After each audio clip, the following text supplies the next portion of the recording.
again, everyone. Thank you for tuning back into my YouTube channel. As you can see, I'm here again today with another special guest, someone different. So today is all about navigating LinkedIn. And I know Dylan from the Alito Foundation. I think that's where I first met him. And then I also went to an Amos bursary event. So I'm not a boy, but I was at one of their events. And that's why I was just like, I want to do this video with him. Because I remember so vividly, they were like, say something, like someone stand up and tell us something that people would probably know you for. And he was just like, people probably know me because my LinkedIn is very populated. In a very humble way, obviously. And I was thinking like, what does that mean? How can you have a populated LinkedIn? And then we'll get on to how I understood what that meant later. So yeah, just tell us a bit about yourself. Okay. And about the Alito Foundation if you want to. I'm just saying you can if you want to. Yeah, so my name is Dylan Kawende, and so I am a second year student at UCL, studying history and philosophy of science, and I'm also a scholar at the Amos bursary, and I've also got a scholarship with Freshfields. And so LinkedIn is a really useful tool, and I took a gap year before joining university, and I used my gap year as an opportunity to sort of get a better understanding of what I wanted to do career-wise. And one of the things I was first introduced to being a scholar at the Amos bursary was LinkedIn, and I sort of took it upon myself to really invest heavily in updating my profile constantly. And so by the time I joined the Power List, or what was once previously known as Power List, now as the Alito Foundation, I already had sort of 500 plus connections, and I think my most viewed post, I think it was around 60k. Yeah, 60k views. My most viewed post is on 11,000. That's still very impressive. Wow. Yeah, so I think I got 854 likes, but that was primarily because it was when I announced that I got the scholarship with Freshfields. Okay. So it was a big deal. It was a very important event, and I made sure to make that explicit in my post. And so yeah, I mean, I've had a lot of support along the way, and I've had a lot of people mentor me, and yeah. But LinkedIn is such a useful tool, particularly for students, because the world of work is changing. It's becoming more competitive. Yeah. And you need to be able to sell yourself, and that's why I think that LinkedIn is definitely a very worthy investment. Yeah, so the point of this video today is that I was, earlier this week I was speaking at a careers panel at my old university. What do they call it? Like your alumni?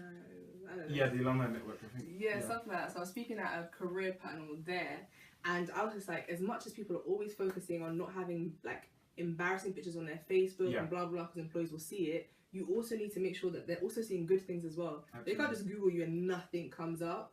And that's why it's like you can't just be using like, I don't know, some people have LinkedIn and it will say like they have like 85 connections. I was like, if you were actively using it, the amount of Facebook friends you have, you could easily have it on LinkedIn. Easy. So I recently got to 500 plus, and that was congrats. I was very proud of myself, because that week I was like, I think I was on like 455, and I said I'm going to get to 500, especially because I knew I was doing this video with him. Yeah. I was like, I want to look like I have that credit as well.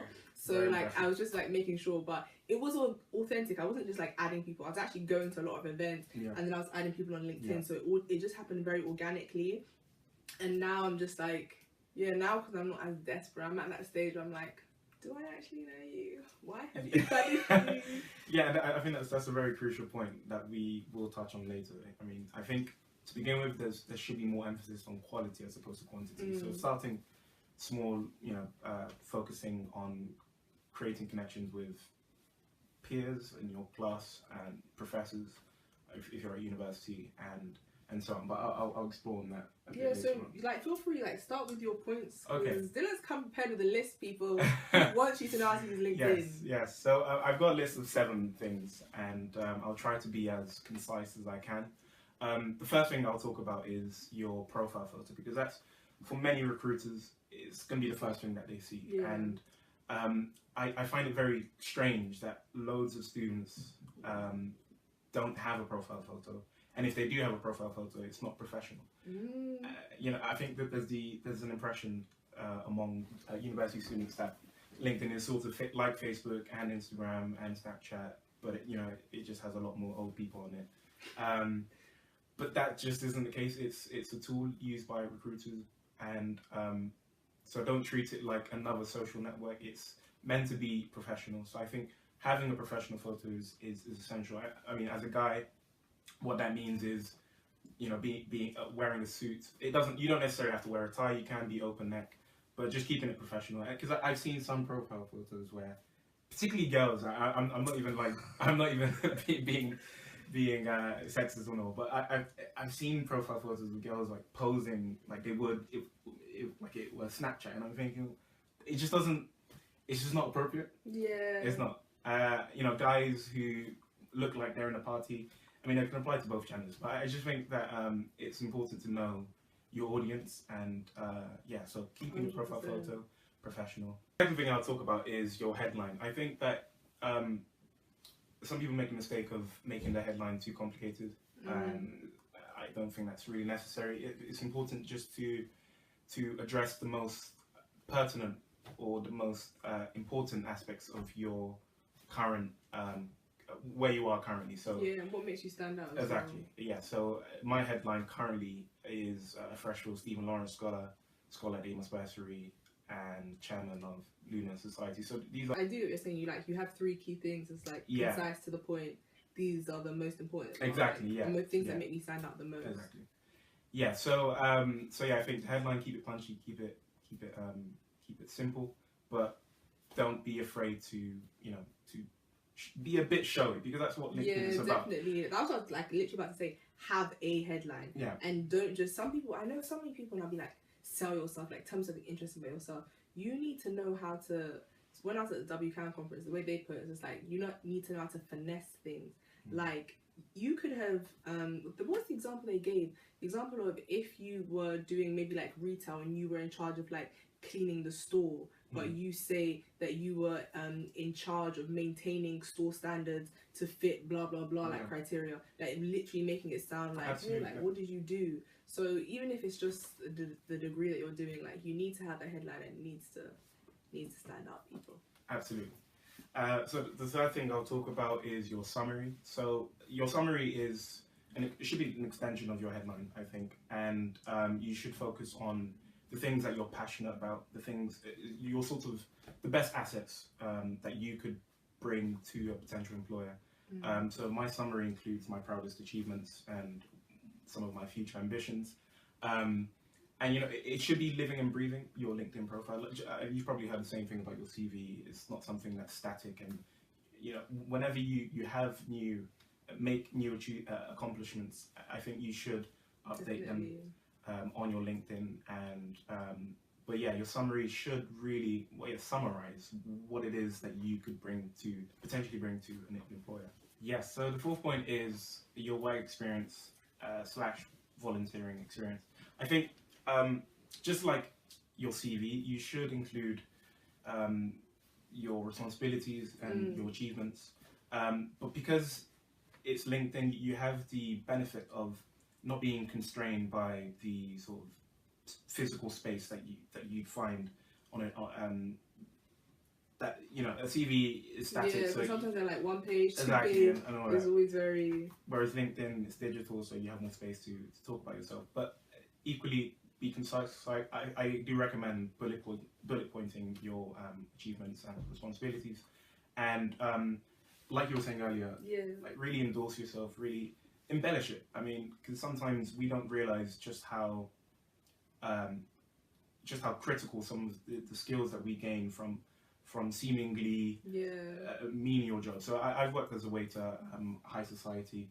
It's a events agency. So I did that during my gap year, and I didn't realize just how valuable the work experience was until I was in the sort of recruitment process of getting onto the scholarship with Freshfields, because that was one of the aspects of my work experience that they were particularly interested in, because it's a service kind of job, and if you want to work in a commercial law firm like Freshfields, you need to know how to deal with clients, and clients won't always be agreeable. They will often so it kind of shows you're adaptable. exactly, and often people, you know, they'll omit stuff from their LinkedIn or CV that they think isn't, you know, glamorous, as impressive. And that's what I would say, like, you people need to know, like, if you've ever had like just a normal job, you know, some people don't have to work as part of the team.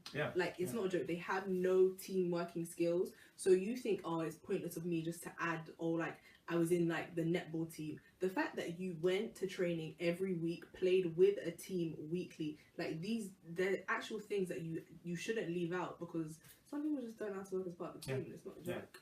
Absolutely. So don't miss out, don't omit anything, and be super clear that these are, you know, because working long hour shifts, for example, that's the sort of thing that you'll get if you're working in McDonald's, or if you're working any sort of part-time job. The hours won't always be easy, and you need to make sure that you don't miss those critical details. Also important to show and don't tell. So what I mean by that is include videos, include written work, include pictures, because it just makes your LinkedIn profile more visual, it makes it more appealing, and again, it's an added benefit of LinkedIn being a digital platform. So show and don't tell, use concrete examples.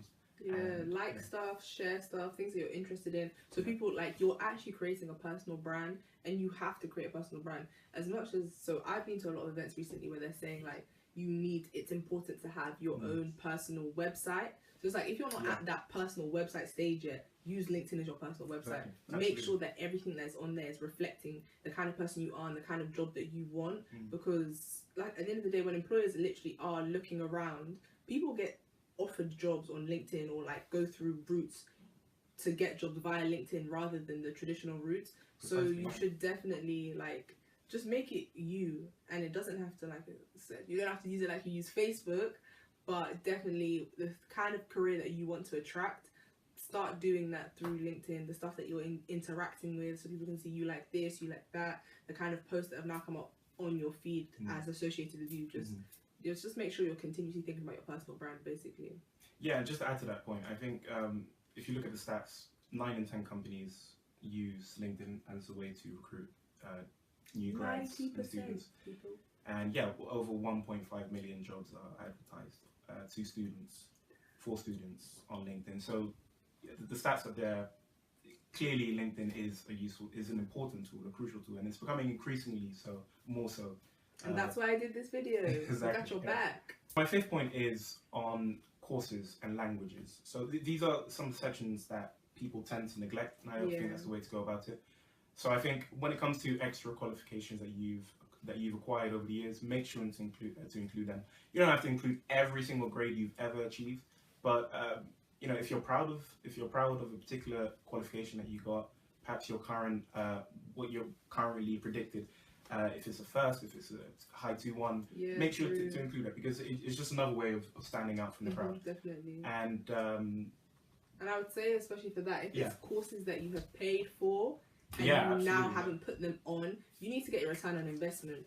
Like, you need to put it there. People need to know that you did it. So definitely do not leave that out. Absolutely.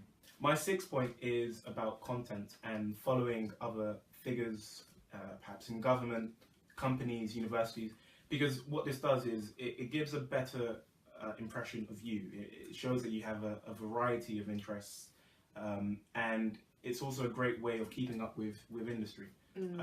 So you would have probably heard by now about commercial awareness and your ability to understand how companies work. I'm even going to write it here, commercial awareness. So you haven't heard of it, you need to Google it, because listen, commercial awareness, don't even go to an interview if you don't even know what commercial awareness is. It's essential, and what commercial awareness means in simple terms is being able to understand how companies work internally and how they respond to the economy and changes in the economy and politics and whatnot. And that it's a skill that you don't acquire overnight. It's something that you accumulate. And so, for example, I spend half an hour to an hour every morning listening to Radio 4, because it's a great platform. I'm actually really not for digest. such bad reasons. What's I that? used to listen to Radio 4, but for like, they have this time where they read stories. Yeah. So like, not like news stories, like storybooks. Oh, And I used yes. to Yeah, listen yeah. to They have like the thought of the day. Yeah, I used to and listen all to that. them reading stories. My friends say it's sitting in my car because it's like listening to music. I was like, no, we're listening to the boroughs. I think it's I think it's a nice touch. Yeah, no, definitely. I remember yeah. when I like first downloaded Al Jazeera and BBC, the apps on my phone, so you get those updates because Exactly, yeah. you have to stay in. And even on Facebook, I started following like BBC Africa, BBC News, Al Jazeera, AJ Plus. So these things keep coming up on your news feed. Because loads of times when, especially when I do my Africa on the Rise events, people are like, "How do you know all of this stuff?" Yeah. I'm like, "Do you think that I just read it all today? Yeah. Like this is honestly months and months of just reading like one thing a day. Like I wish I could do it for 30 minutes today. I wish I could. I mean, fortunately, I can. I mean, I sort of have my radio playing from my speakers, and I'm having breakfast, so I'm able to do other things. Yeah. While listening to the radio, while increasing my commercial awareness, and that's just it's a convenient thing to do. Yeah. Final point from Dylan's kitchen. Final point is to do with connections. So we did touch on it earlier a bit, but I think for the purposes of this talk, I think it's important to stress that it's not about having the numbers. 500 plus connections might sound impressive, but if it's if it's connections with people who you've never really met or you haven't built any rapport with, it doesn't really serve any purpose. So I think what's more important is that you connect with people who you have met at events and use it as a way to stay connected with them. And personalize your invites. I find it very creepy when people send me invites without telling me how I know them. It's just like they want me to add them. Do you know what, actually, I'm actually very the complete opposite. When people write the like the personalized thing, I never read it because I'm always like, do I have to reply to this now? No, like, this is all. Well, the thing is, I personally don't like the idea of adding someone who I've never met and that's I don't have. I mean, if they're at the same university as me, or we've shared an alma mater, then perhaps it's different. Well, it is different because I could potentially build a relationship with them. But if it's just a stranger who has just happened to stumble upon my profile, and add you, I wouldn't want to. I'd want to know what their purpose is. Yeah, I think I usually do it after the fact. So even like Dylan said, even make sure that you personalize and add a message. Or if you added that person for a reason and then they accept you, you need to message them, thank them for accepting you, and then actually say why you added them. Like you can't just let this like go by, especially like the video obviously you saw last week about when I was saying about following up. If you've connected, you haven't said anything, and you had a reason for adding them, and then finally you want to use that reason, but you never reached out in the first place, they're not going to know who you are. They're not going to care when you message them. Yeah, I think LinkedIn is a great way of connecting with people who you admire. So perhaps a recent graduate who's managed to secure a job at a really good firm or company that you would like to work for. I'm sure that they'll have no problem connecting with you if you make your intentions clear. But if you don't have a profile photo, which was the first one that we touched on, if you don't have all of your work experience and you haven't fleshed out all those other sections, and you just send them a blank invite, it